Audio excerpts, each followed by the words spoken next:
The snow had stopped falling by morning, but nobody in the valley was thinking about the snow anymore. They were looking at the barn, or rather, at what should have been a barn, and was now something else.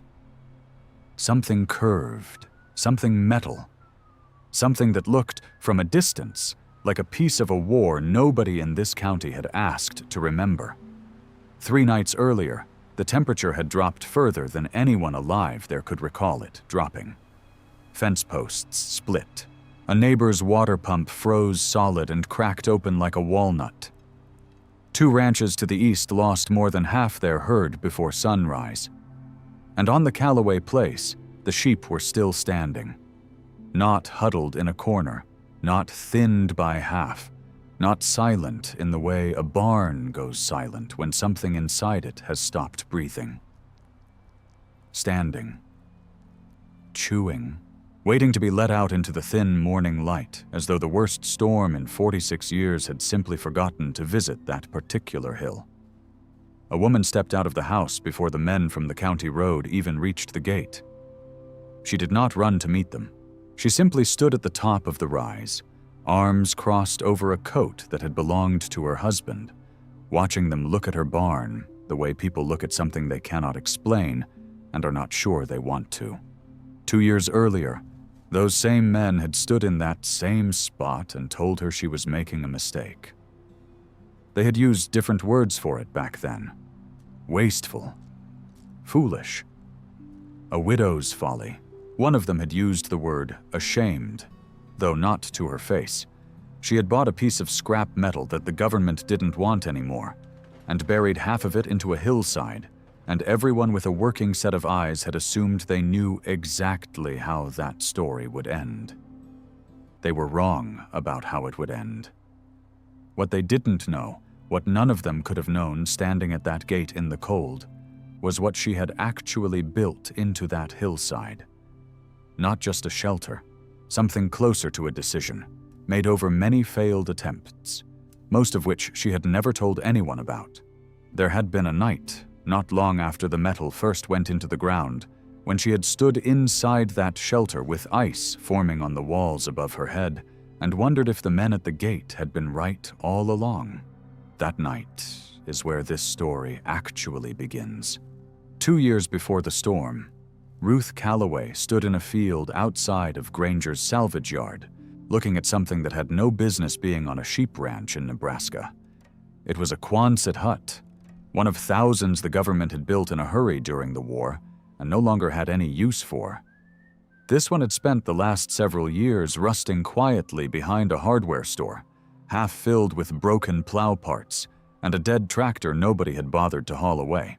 The curved steel panels were dented in places, streaked orange where the paint had given up, and long enough to make 2 good rooms if a person were foolish enough to try. Granger himself walked her around it twice before he said the price out loud, and even then he said it like he expected her to laugh and walk back to her truck. She didn't laugh. She had come into town that morning with one purpose, which was to find lumber cheap enough to patch the worst parts of her barn roof before the weather turned.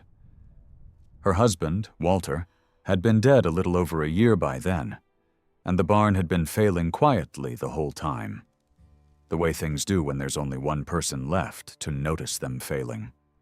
What she found instead was a pile of curved tin that smelled like machine oil and cold rust, and a number that was less than a third of what new lumber would have cost her. Word travels fast in a county with only 1 feed store and 1 church, and by the time Ruth had the hut loaded onto a borrowed flatbed, half the men in town seemed to already know about it. She heard the word scrap more than once before she even got the truck started. She heard someone say the widow bought herself a tin can and laugh, not quietly enough to think she hadn't heard it. She didn't answer any of them. She had learned, in the year since Walter died, that answering rarely changed anything. What changed things was what a person built, not what they said they were going to build. Riding home with the metal rattling gently behind her, Ruth kept one hand on the wheel and the other resting on the edge of the seat, where a short steel measuring rule sat next to her coat. It had been Walter's.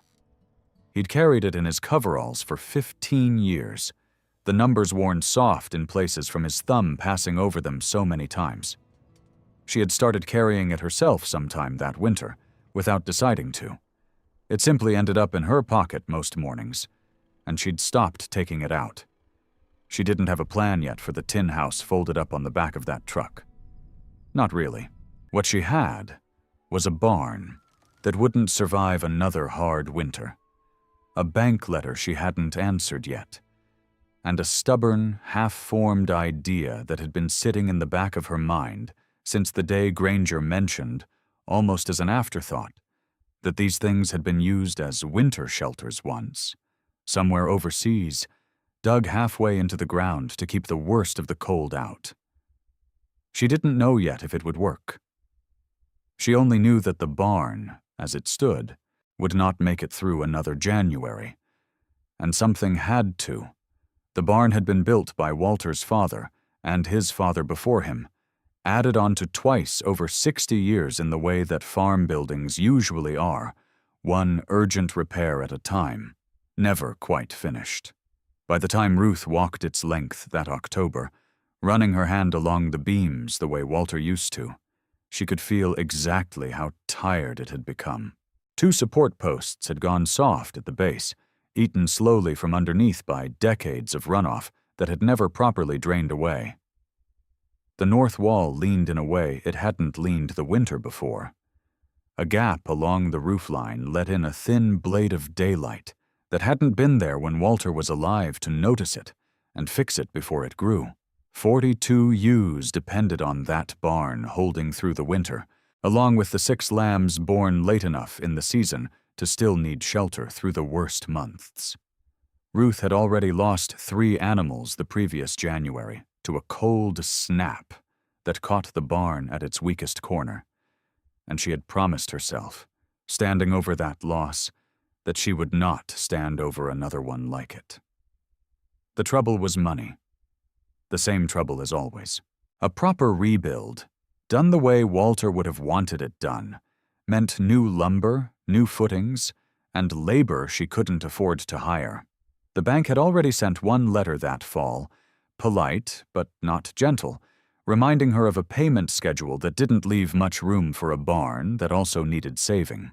Daniel, her son, was 15 that year, and old enough to notice the letters arriving even when his mother tried to keep them off the kitchen table before he came home from school. He'd started doing the math on his own, quietly, the way boys do when they're trying to be a man about something they don't fully understand yet. He'd offered, more than once, to leave school and take on work at the Hollis place instead, where there was steady pay for a strong back. Ruth had told him no every time, and meant it every time, though she understood exactly what it cost him to ask. Standing in the barn that afternoon, watching dust drift down through the gap in the roofline, she thought about the tin shed sitting folded on the flatbed out by the equipment shed, and about what Granger had said, almost by accident, about how those metal huts had once kept soldiers warm through winters far worse than anything Nebraska usually managed. She thought about digging, not fixing the old barn, not patching what was already failing, something underneath it, something the wind couldn't find as easily, using the hillside itself as a wall the way the old barn's leaning posts never could be. It was not a plan yet. It was closer to a question she couldn't stop asking herself while she walked the length of that failing barn, over and over, counting the ways it was going to fall down on its own by spring, whether she did anything about it or not. The letter from the bank arrived again in early November, and this time it came with a visit attached to it.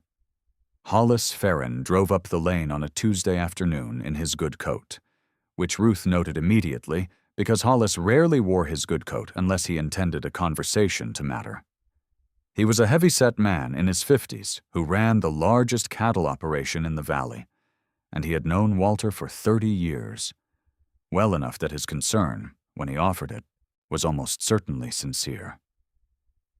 He stood in her kitchen turning his hat slowly in his hands and told her what everyone already knew, which was that a widow running 40-some sheep alone, with a barn falling in on itself, and a bank letter sitting unopened on the counter, was not a situation that tended to end well.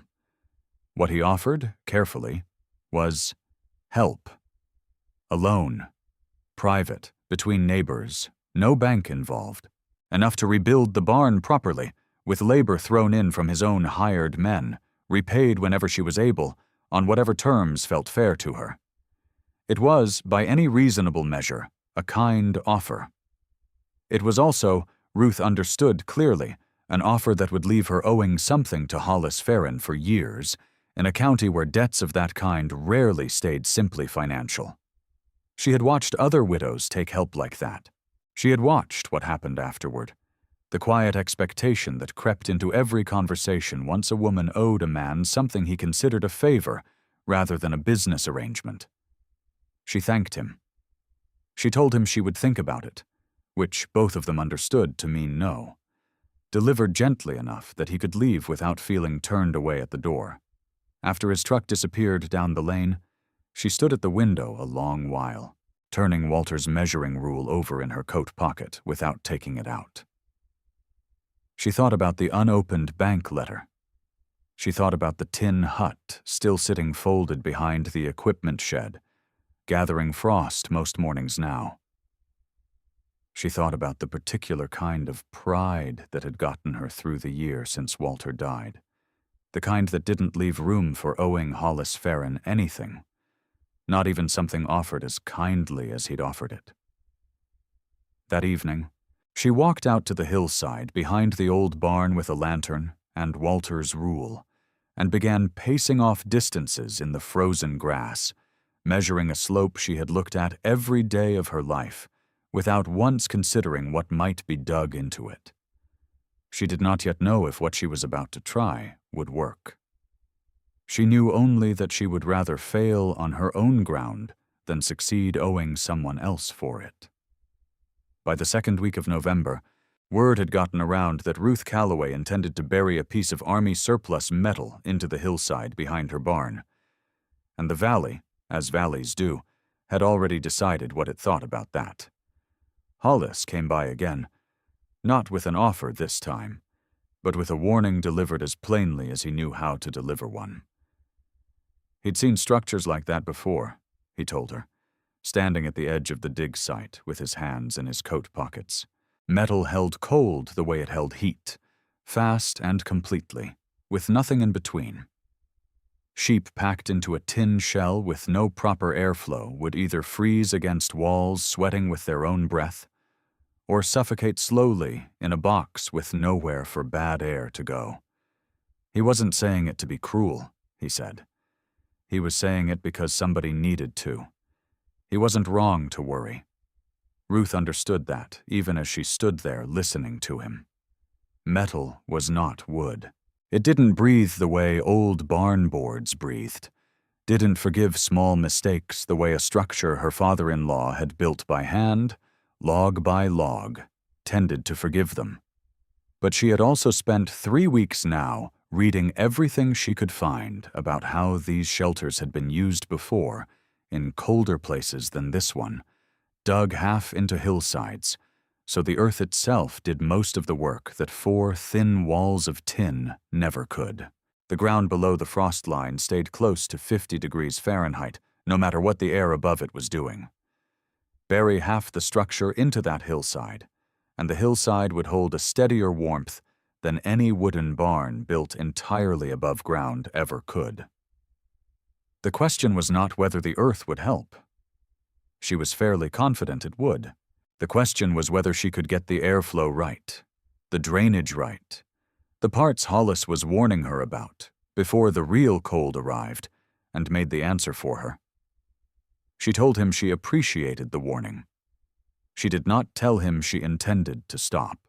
That afternoon, with Daniel helping reluctantly and silently beside her, she began marking out a rectangle in the frozen grass, roughly 20 feet by 30, angled into the hillside where the slope faced away from the prevailing winter wind a detail she had noticed only after watching for 3 straight mornings which direction the frost lingered longest on the old barn's outer wall. Neither of them said much while they worked. Daniel drove the marking stakes in with more force than necessary, the way a 15-year-old drives stakes into ground when he isn't certain his mother has thought this through and isn't sure it's his place to say so. Ruth stood back once the rectangle was marked, Walter's rule still in her coat pocket, and looked at the shape of it against the darkening hill. It was not a barn. It was not going to look like anything the valley had ever called a proper shelter. But it was, for the first time since Walter died, a decision that belonged entirely to her. The digging took longer than Ruth had allowed for, which was not surprising, since she had allowed for almost nothing, having never dug anything larger than a fence post hole in her life. She worked mornings before the sheep needed tending, and evenings after, cutting into the hillside with a spade and, on the days Daniel's schoolwork allowed it, a borrowed horse and scraper that took down the heavier earth faster than either of them could manage by hand. The ground fought her the whole way. Frost had already started creeping into the topsoil by late November, turning what should have been simple digging into something closer to breaking rock. Her hands split at the knuckles within the first week.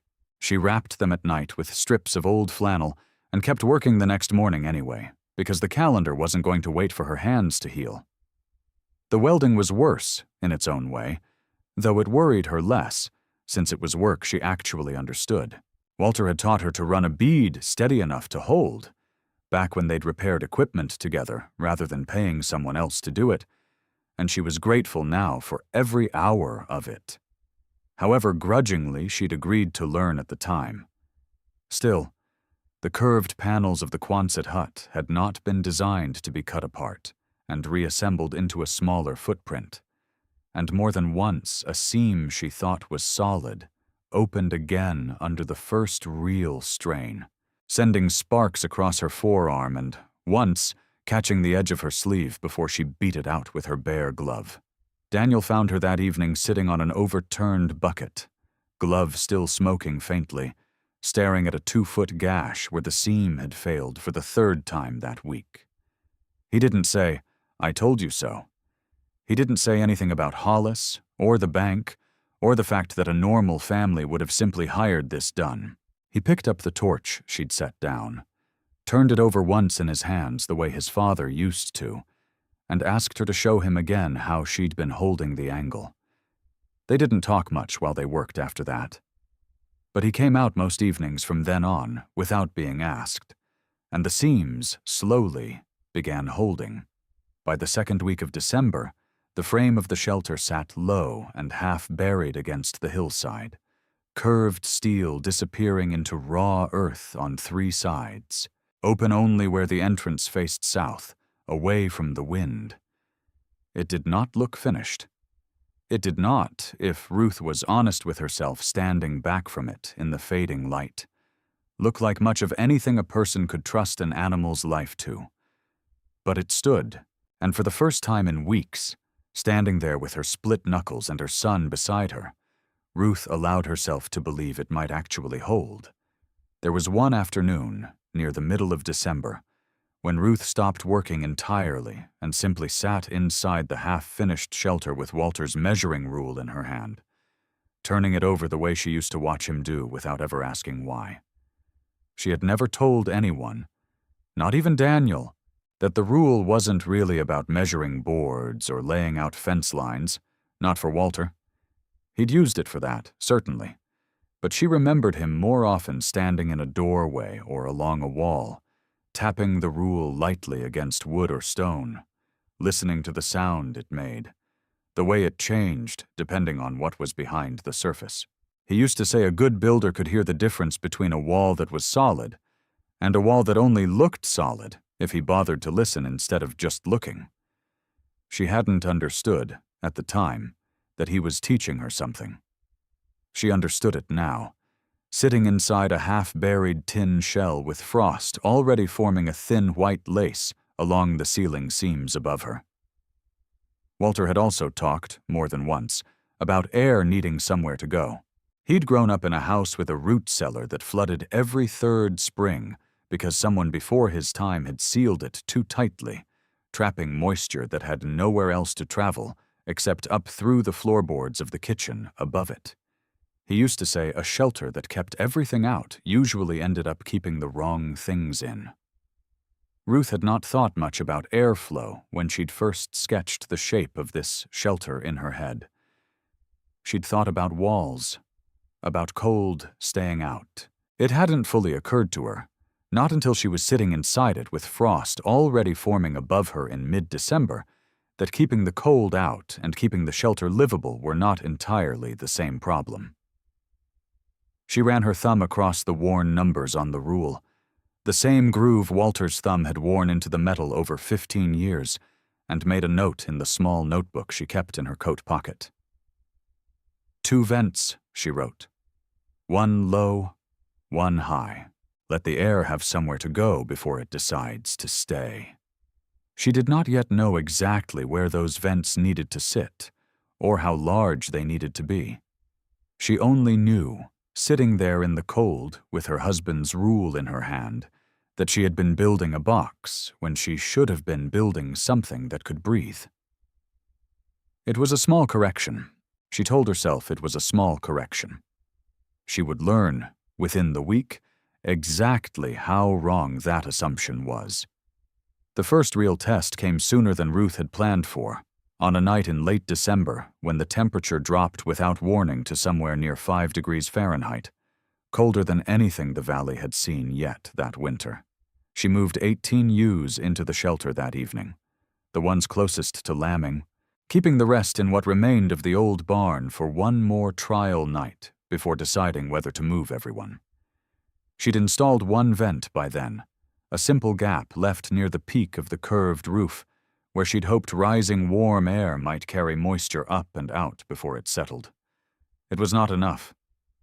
She found out how not enough at 4 in the morning when Daniel woke her, having gone out earlier than usual to check on a ewe he'd been worried about. He came back into the kitchen with frost still clinging to his eyebrows and told her, in a voice trying hard to stay steady, that the walls inside the shelter were sheeted in ice. Ruth pulled her coat on over her nightclothes and walked out with a lantern to see it for herself. The sight stopped her in the doorway.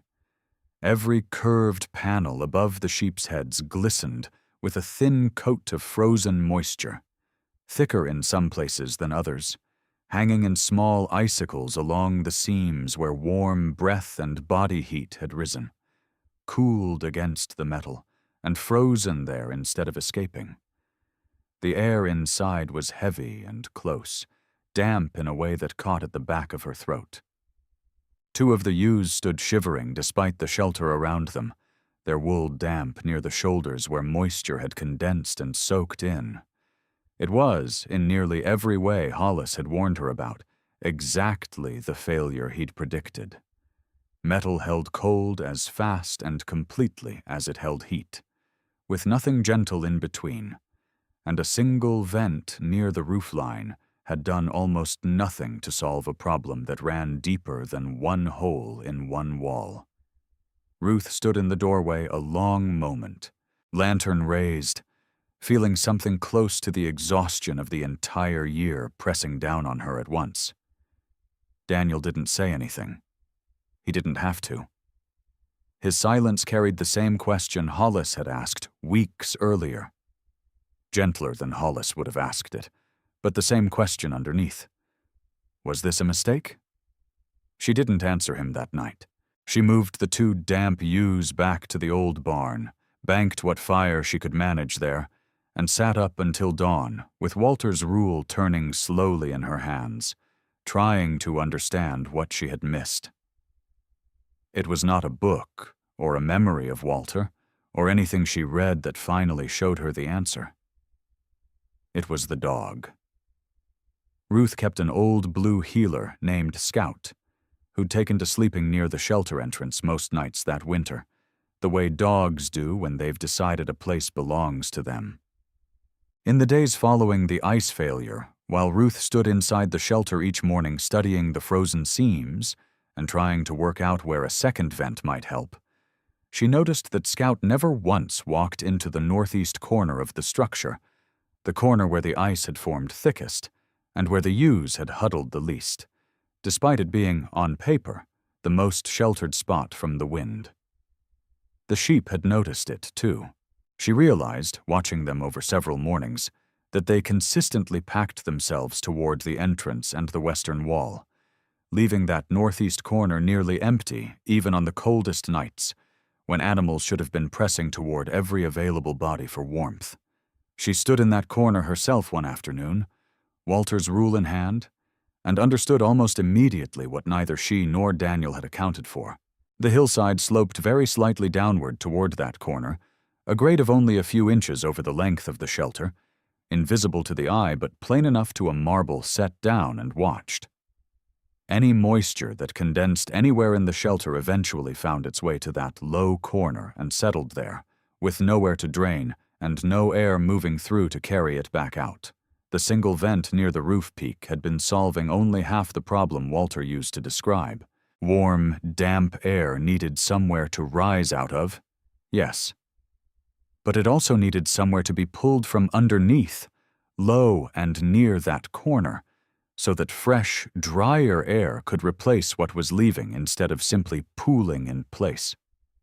She and Daniel spent the better part of 2 days cutting a second vent low into the northeast wall, angled to catch the prevailing wind and draw it gently through rather than letting it blast straight in, and regrading a narrow drainage channel along the low corner floor, lined with crushed stone, so that whatever moisture did settle, there would have somewhere to go besides the wool of a sleeping ewe. It was Scout, in the end, who had shown her where to look. Ruth found herself telling him so, quietly, scratching behind his ears one cold evening while the second vent sat freshly cut and waiting for its first real test. She did not know yet if the correction would hold. She only knew, standing there with the dog leaning against her leg, that she had learned something Hollis hadn't warned her about, because Hollis had never had reason to watch an animal avoid a corner of his own barn closely enough to ask why. The storm that came in early January was not the one the valley would remember for decades. It was smaller, sharper, the kind that arrives fast and clears within a day, dropping temperatures well below 0 Fahrenheit for perhaps 18 hours before breaking. But it was, for Ruth's purposes, exactly the kind of test she needed before risking something larger. She moved the full flock into the shelter this time, all 42 ewes and the 6 lambs, along with Scout, who took up his usual post near the entrance as though he'd been assigned the job formally. Daniel stayed up with her past midnight, the two of them checking the vents every hour by lantern light, watching for the ice that had formed so quickly the last time. It did not come. Not the way it had before. There was moisture, certainly, a faint haze of dampness near the roofline that any structure holding 40-some warm bodies through a bitter night was going to produce. But it moved. She could see it moving, drawn low through the new vent near the northeast corner and rising out through the peak. The way Walter used to describe air behaving in a chimney that was drafting correctly, pulling instead of pooling. The drainage channel along the low corner carried away what little condensation did settle, rather than letting it collect into ice. By morning, the flock stood dry, restless in the ordinary way sheep are restless, but undamaged. Ruth walked the length of the shelter twice, running her palm along the curved walls, finding them cool but not slick, not frozen, not sweating the way they had in December. It was, by any measure she could judge it against, a success. But success revealed its own new problem. The entrance, left open through the night to allow Scout and the shepherd easy access, had let in enough drifting snow that by morning a thin bank had built up just inside the doorway, and the wind funneling through that opening had created a noticeably colder strip along the entire eastern wall nearest the door, cold enough that 2 ewes had shifted away from it entirely, crowding the western side instead. It was a smaller failure than the ice had been, but it was a real one, and Ruth understood immediately what it meant. The entrance, the one part of the shelter not buried into the hillside, not protected by earth on every side, was still the weak point in the design. The place where the outside world found its way in most easily. She stood at that doorway a long while that morning, watching the thin drift of snow the wind had carried inside, and thought about what might need to change before a storm arrived that didn't clear itself within a single day. She did not know, standing there, how little time she actually had left to solve it. The storm arrived on the 18th of January, and it did not announce itself the way the smaller one had. The morning began ordinary enough, gray and still, the kind of stillness old-timers in the valley had learned, over generations, to distrust. By early afternoon, the wind had shifted out of the northwest and begun climbing steadily, and by the time Ruth brought the flock in for the evening, the first heavy bands of snow were already moving sideways across the yard rather than falling straight down. She had spent the 2 weeks since the smaller storm reinforcing the entrance as best she could. Hanging a heavy canvas curtain lined with old quilting just inside the doorway, angled to break the wind's direct path without sealing the opening completely. It was not a perfect solution. She had known that even while building it. It was the best solution available to her in the time she had. By nightfall, the wind had climbed to something Ruth had never experienced in all her years on that hillside, a sustained roar that made the old barn's remaining walls groan audibly, even from inside the house. Daniel wanted to go check the shelter directly. Ruth, watching the visibility outside the kitchen window drop to almost nothing, made him wait, though every part of her wanted to go check it herself. They went out together near midnight, roped to each other and to a fence line strung specifically for that purpose, fighting 40-mile-an-hour gusts that drove snow sideways hard enough to sting any exposed skin within seconds. The half-mile to the shelter, ordinarily a short walk, took nearly 25 minutes. Inside, the flock had pressed together near the western wall, away from the door, exactly as they had during the smaller storm. The canvas curtain fought and strained against its fixings, but held. The vents, both of them, were doing what Ruth had built them to do, though the air moving through them now carried a bite that hadn't been present during the earlier test. It was Daniel who noticed it first, holding the lantern close to the northeast corner. The wind had shifted enough during the night that it was now finding its way in through a gap along the base of the low vent, a gap that had never mattered before because the wind had never approached from quite that angle with quite that force.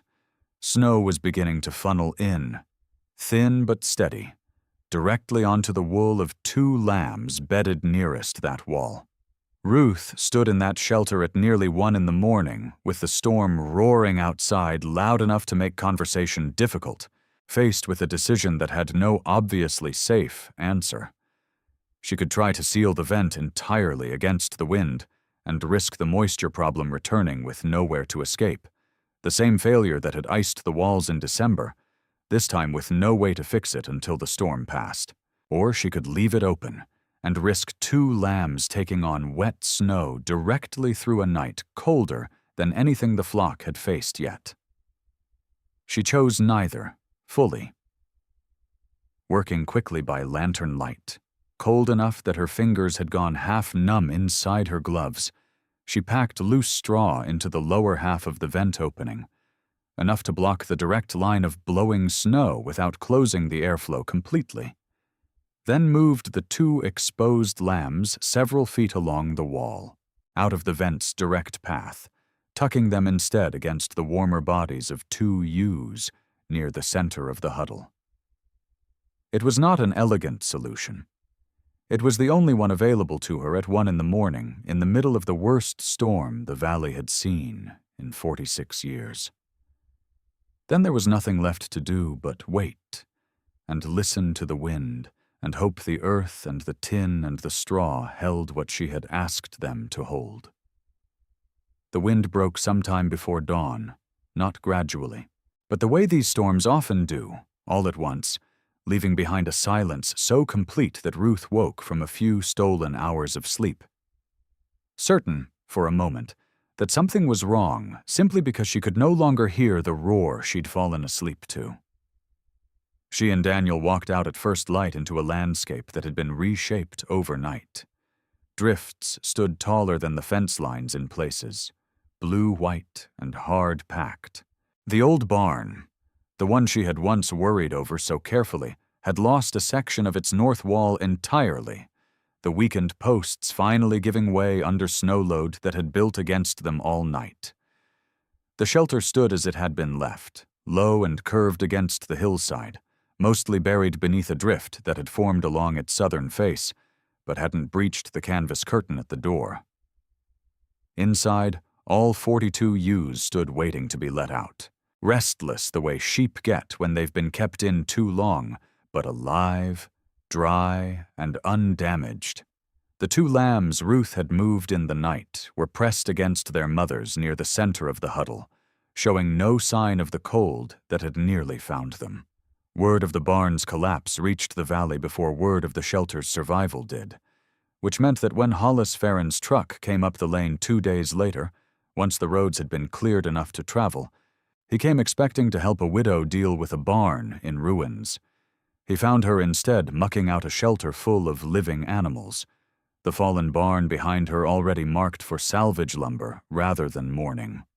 Hollis stood at the entrance a long while, hat in his hands, saying very little. He had lost 11 head himself in that same storm, animals kept in a conventional barn built the way barns had always been built in that valley, the way his father and his father's father had built them. He did not bring up his earlier warnings. Neither did Ruth. What he said, eventually, standing at the mouth of a shelter he had once called a tin can, loud enough for half the valley to hear, was simply that he'd like to look at it properly if she didn't mind showing him. She didn't mind. She walked him through it herself, pointing out the vents, the drainage channel, the canvas curtain still crusted with the previous night's frost, explaining as plainly as she could what she'd learned and what she'd nearly lost learning it. By the following autumn, 3 other families in the valley had gone looking for their own surplus Quonset huts, following directions Ruth had drawn out for them at her own kitchen table, corrections and all, including the mistakes that had nearly cost her a night's worth of lambs. Hollis Farron was, somewhat to his own surprise, among them. He built his smaller than hers, tucked into a slope on the east side of his property, and complained for most of a summer about the digging, though he never once complained about the winter that followed it. Ruth never did rebuild the old barn in its original form. What remained of it, the sound lumber salvaged from the collapse, went instead into a proper roof over the shelter's entrance, extending its protection and finally giving the canvas curtain a permanent frame to hang from, rather than the makeshift bracing she'd improvised the night of the storm. She paid off what remained of the banknote within 2 years, the flock steadier and larger than it had been since before Walter's death, no longer thinned each winter by losses the old barn had never been able to prevent. Daniel stayed on the ranch through his growing years and beyond, and it was Daniel, not Ruth, who eventually taught his own children how to read a hillside's slope for water, how to listen for a draft moving correctly through a vent, how to notice when a dog refuses a corner of shelter for reasons worth asking about.